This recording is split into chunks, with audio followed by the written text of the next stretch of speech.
ایک اور واقعہ یاد آ گیا، میہ فارقین شام کا شہر تھا اور اس کا قلعہ تھا پہاڑ پر.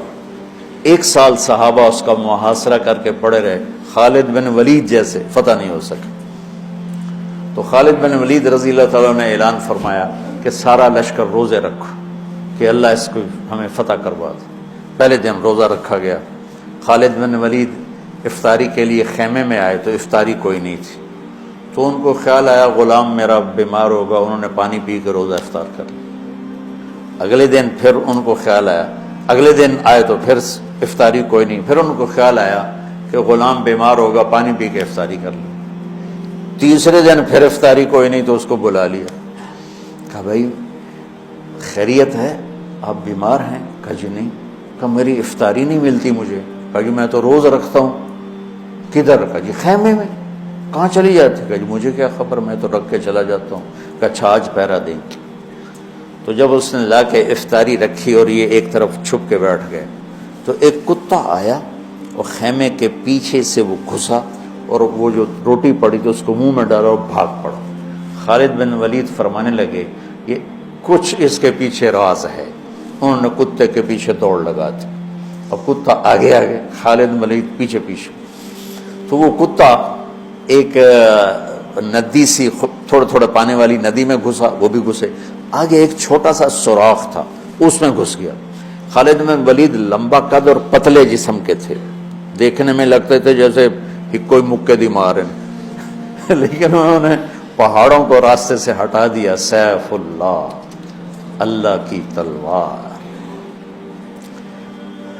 زید بن، آپ نے موتا کا لشکر بھیجا تو آپ نے کہا تمہارے امیر ہیں زید بن حارثہ، یہ شہید ہو جائیں تو پھر جعفر ہیں آپ کے چچا زاد، یہ شہید ہو جائیں تو پھر عبداللہ بن رواحہ، یہ شہید ہو جائیں تو پھر جس کو چاہو امیر بنا لینا.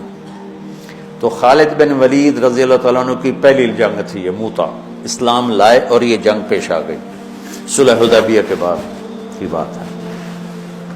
تو یہ موتا اردن میں ہے، میں وہاں 2 دفعہ گیا ہوں.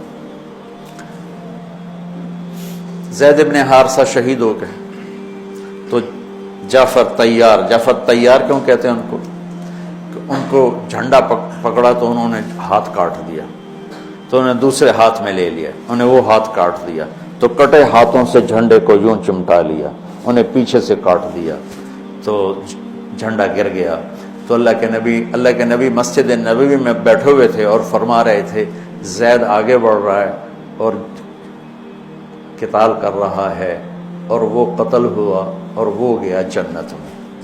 پھر آپ نے فرمایا اب جھنڈا جعفر نے اٹھایا ہے اور وہ آگے بڑھا ہے، اس کے دونوں ہاتھ کٹے اور وہ گرا اور وہ گیا جنت میں.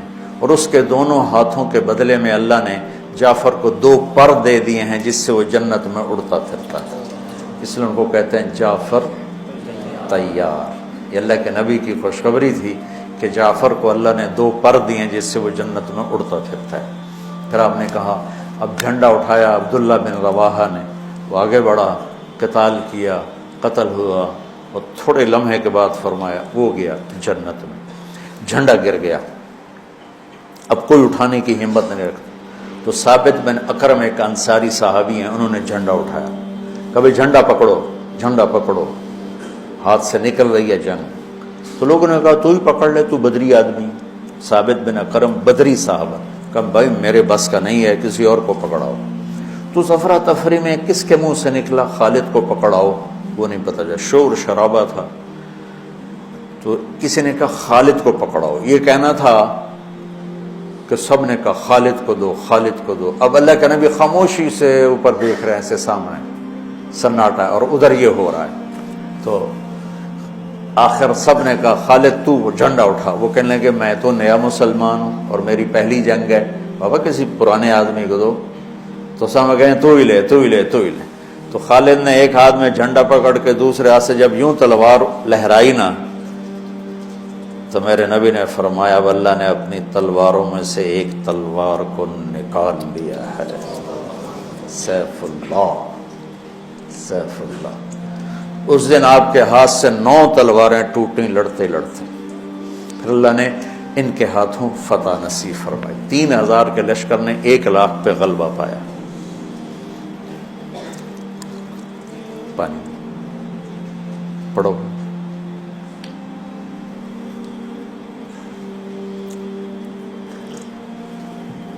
تو وہ اس سوراخ میں گھس گئے تھے، پتلے تو چلتے رہے سے رینگتے وہ سوراخ قلعے کے اندر جا کے کھلا۔ اللہ نے روزے کی برکت سے ایک کتے کے ذریعے سے راستہ دکھا دی۔ تو حضرت خالد بن ولید نے کہا بھائی 100 آدمی تیار ہو جاؤ، پتلے پتلے، آج رات فتح ہے انشاءاللہ۔ تو ان کو لے کے گھسے، صرف 88 اندر جا سکے، 12 ذرا تھوڑے سے ہیوی تھے، وہ نہیں گھس سکے۔ تو 88 آدمیوں کو لے کر وہ اس سوراخ میں سے رینگتے ہوئے قلعے میں داخل ہوئے اور جا کے حملہ کیا، اور اللہ نے دروازہ کھول دیا، اللہ نے فتح نصیب فرمائی۔ تو روزہ اور نماز دنیا اور آخرت کے کام بنانے کا وسیلہ اور ذریعہ ہے، اگر ہم اس کو یقین کے ساتھ کریں۔ جب مشکل پیش آئے اپنا ظاہری سبب بھی اختیار کرو اور نماز بھی پڑھو۔